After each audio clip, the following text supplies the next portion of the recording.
Why did the United States attack Libya, Iraq, Afghanistan, and Yemen? Why are U.S. operatives helping to destabilize Syria? And why is the United States government so intent on taking down Iran, in spite of the fact that Iran has not attacked any country since 1798? And what's next? What are we headed for? When you look at the current trajectory that we're on, it doesn't make any sense at all if you evaluate it based on what we're taught in school. And it doesn't make any sense if you base your worldview on the propaganda that the mainstream media tries to pass off as news. But it makes perfect sense once you know the real motives of the powers that be. In order to understand those motives, we first have to take a look at history. In 1945, the Bretton Woods Agreement established the dollar as the world reserve currency, which meant that international commodities were priced in dollars. The agreement, which gave the United States a distinct financial advantage, was made under the condition that those dollars would remain redeemable for gold at a consistent rate of $35 per ounce. The United States promised not to print very much money, but this was on the honor system, because the Federal Reserve refused to allow any audits or supervision of its printing presses.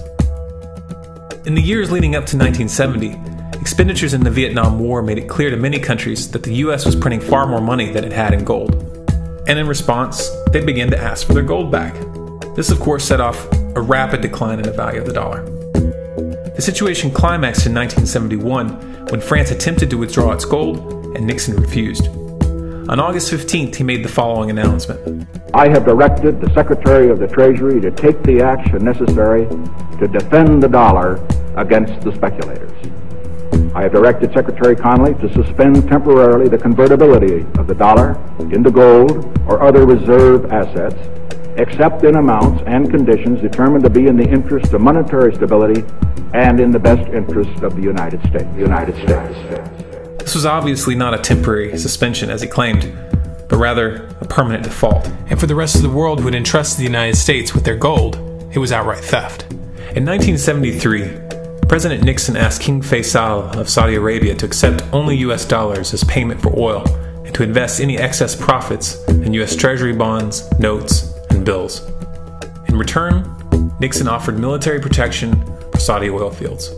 The same offer was extended to each of the world's key oil-producing countries, and by 1975, every member of OPEC had agreed to only sell their oil in US dollars. The act of moving the dollar off of gold and tying it to foreign oil instantly forced every oil-importing country in the world to start maintaining a constant supply of Federal Reserve paper. And in order to get that paper, they would have to send real physical goods to America. This was the birth of the petrodollar. Paper went out, everything America needed came in, and the United States got very, very rich as a result. It was the largest financial con in recorded history.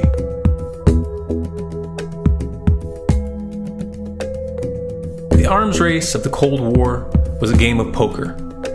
Military expenditures were the chips, and the US had an endless supply of chips. With the petrodollar under its belt, it was able to raise the stakes higher and higher, outspending every other country on the planet, until eventually US military expenditures surpassed that of all other nations in the world combined. The Soviet Union never had a chance. The collapse of the communist bloc in 1991 removed the last counterbalance to American military might. The United States was now an undisputed superpower with no rival.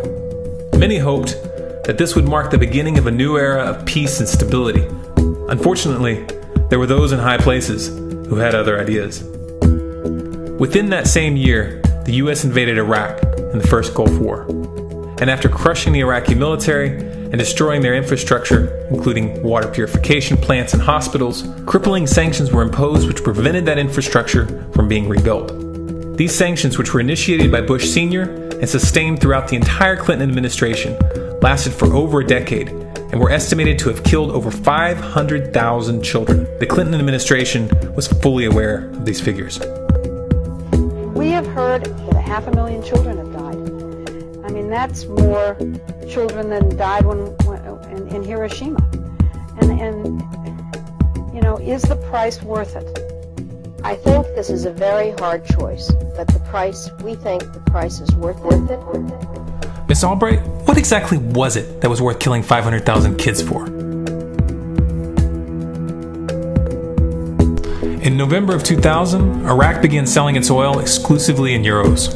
This was a direct attack on the dollar and on U.S. financial dominance, and it wasn't going to be tolerated. In response, the U.S. government, with the assistance of the mainstream media, began to build up a massive propaganda campaign claiming that Iraq had weapons of mass destruction and was planning to use them. In 2003, the U.S. invaded, and once they had control of the country, oil sales were immediately switched back to dollars. This is particularly notable due to the fact that switching back to the dollar meant a 15 to 20% loss in revenue due to the euro's higher value. It doesn't make any sense at all unless you take the petrodollar into account.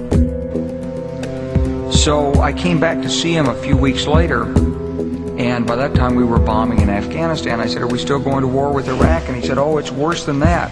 He said, he reached over on his desk, he picked up a piece of paper, he said, I just got this down from upstairs, meaning the Secretary of Defense's office today, and he said, "This is a memo that describes how we're going to take out 7 countries in 5 years, starting with Iraq and then Syria, Lebanon, Libya, Somalia, Sudan, and finishing off Iran. Let's take a look at the events of the past decade and see if you see a pattern.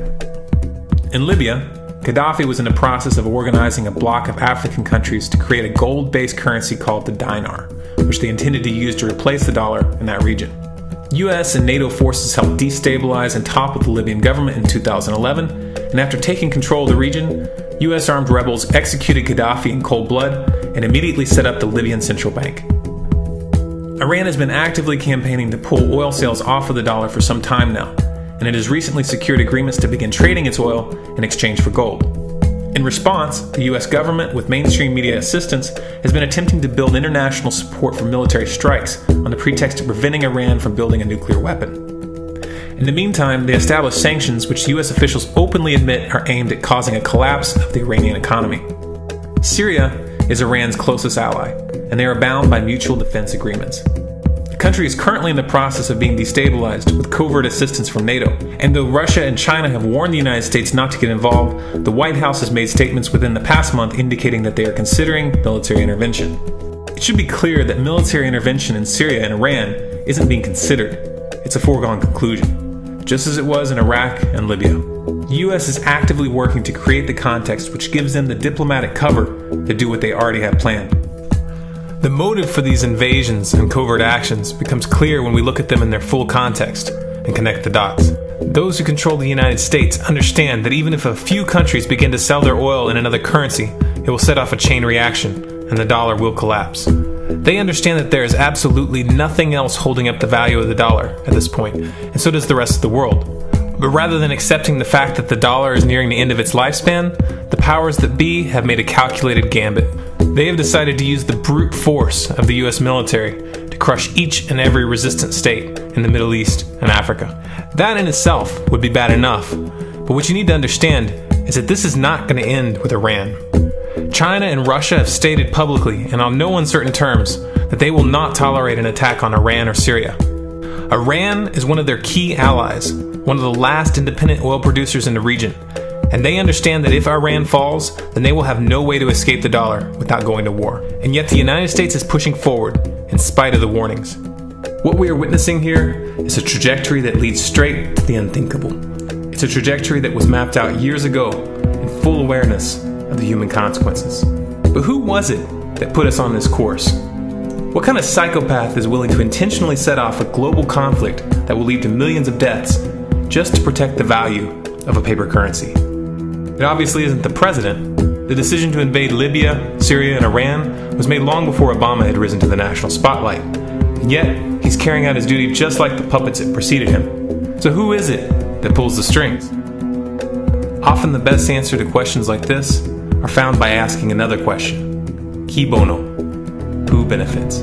Obviously, those who have the power to print the dollar out of thin air have the most to lose if the dollar were to fall. And since 1913, that power has been held by the Federal Reserve. The Federal Reserve is a private entity owned by a conglomerate of the most powerful banks in the world. And the men who control those banks are the ones who pull the strings. To them, this is just a game. Your life and the lives of those you love are just pawns on their chessboard. And like a spoiled 4-year-old who tips the board onto the floor when they start to lose, the powers that be are willing to start World War III to keep control of the global financial system.